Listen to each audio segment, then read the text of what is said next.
yindi ntumwa n'imwe yavuye muri Arabia Saudite siyo Muhammad rwose.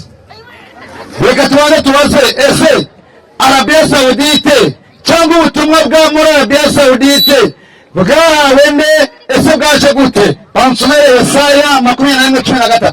Yesaya yego, Yesaya 21 yego, umurongo wa 13 yego, ibihanurirwa Arabia. mwabyumvise ngo bigira guteye? Ibihanurirwa Arabia nize umuhanuzi wavuye muri Arabia, Arabia Saudite usubye Muhammad. Sawa, tubonye ibihanurirwa muri Arabia.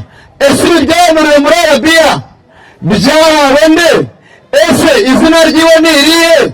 Ese inkomoko yiwe nawe yavutse ni hehe? Igisekuru cyiwe ni ikihe? Sibyo mushaka? Kubera yuko yego, hari n'abajya bavuga ngo yego, n'abasilamu bagiye Imaka yego, bagiye kuzimu yego, barababeshya. rero nsomera Yeremiya 40:8. Yeremiya 40 yego, umurongo ugira 8 aragira ati yego, nuko basanga Gedaliya imisipa, nuko basanga Gedaliya imisipa. amazina yabo naya, amazina y'iki gisekuru ngiye kukubwira dore ngaya: Ishimayeli, inde? Ishimayeli mwene Netaniya, Ishimayeli mwene Aburahamu, Netaniya, Yohanani, Yonatani, na Kareya, na Shareya, mwene Dawameti, na Tofai, yego, na Tofa, na Yezaniya, n'umwana w'umuntu w'Imaka. Yeremiya 40:8 umwana w'umuntu w'Imaka. harya Yesu n'umwana w'umuntu wahe? Bibiliya yabivuga. Byakozwe mu 2:22. Ibyo mu 2:22 yego, yemwe bantu ajyana ni yemwe bantu muri Rwanda mwe ni mu magambo nanjye ndaje kubigisha ni mu magambo. Yesu w'i Nazareti, Yesu w'i Nazareti, wa muntu na Muhamadi w'Imaka, wa muntu. Yesu w'i Nazareti, wa muntu. Yesu w'i Nazareti, Muhamadi w'Imaka, wa bantu.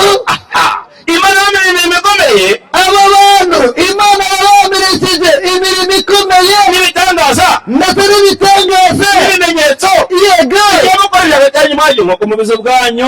ibyo Imana yabahaye ikabibakoresha n'ibitangaza n'ibimenyetso uko mubizi ubwanyu nk'uko mubizi ubwanyu. Izina rero cyose kimwe, izina Muhammad igisego ntabwo tukibonye, abonetse tugiye kubona abonetse Maka muri Bibiliya, abonetse Arabiya muri Bibiliya. Izina ririhe? uretse gatoya 18 gutegekwa kabiri, gutegekwa kabiri, yego 18 gutegekwa kwa kabiri, yego 18 intumwa yose yagiraga iyishura yuko izaza 18 gutegekwa kabiri. nzabaha Imana ibwira Mose iti, Imana ibwira Mose iti nzabahagurukiriza umuhanuzi umeze nkawe, ukomotse muri bene wabo. harya Mose yari umuki? Se yari umunyayisiraheli? harya Mose Yesu yari iki? Umwisiraheli. yari umwisiraheli. ubwo Yesu na Mose bahuje iki? ni bamwe. none Imana tubwiye ngo ibwiye Mose ngo nzabahagurukiriza umuhanuzi nzabahagurukiriza undi muhanuzi umeze nkamwe wowe Yesu ndetse n'aba Mose, ukomotse muri bene wanyu, utavuye ukomotse muri bene wabo. bene wabo, yego, atari umunyayisiraheli. aramubwira ati ukomotse muri bene wabo bo muri Arabia Saudite. izina rero sindarikura hebaho. somera Ngoma wa mbere 16. Ngoma wa mbere 16. size nase Ngoma wa mbere 16. yego, aragira ati n'umunyaruvadi n'umusamari n'umuhammad sallallahu alaihi wasallam. Muhammad mwabyumvise? itangira Ingoma wa mbere 16. byumvikanye? mwabyumvise? akira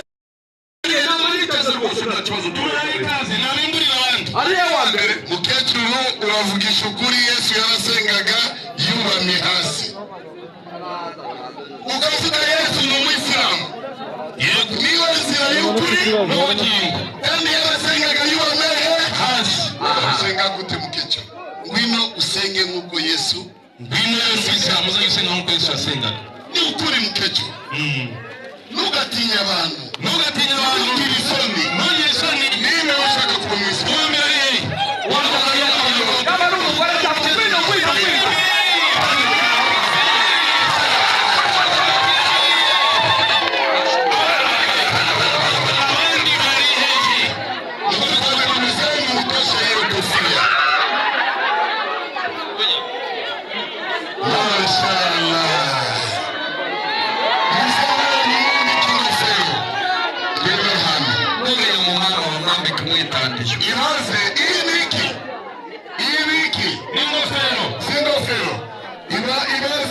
umuhaji nanje ndikwigisha amagambo y'Imana ndikwambara gutya. Musayaki n'ingofero yawe bakwambitse ingofero nziza bicana mu nzu y'umumama baba baza bamwambike abandi bari abacakura nibaze nibagira ubwoba baba nibaze kugira ubwoba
Araba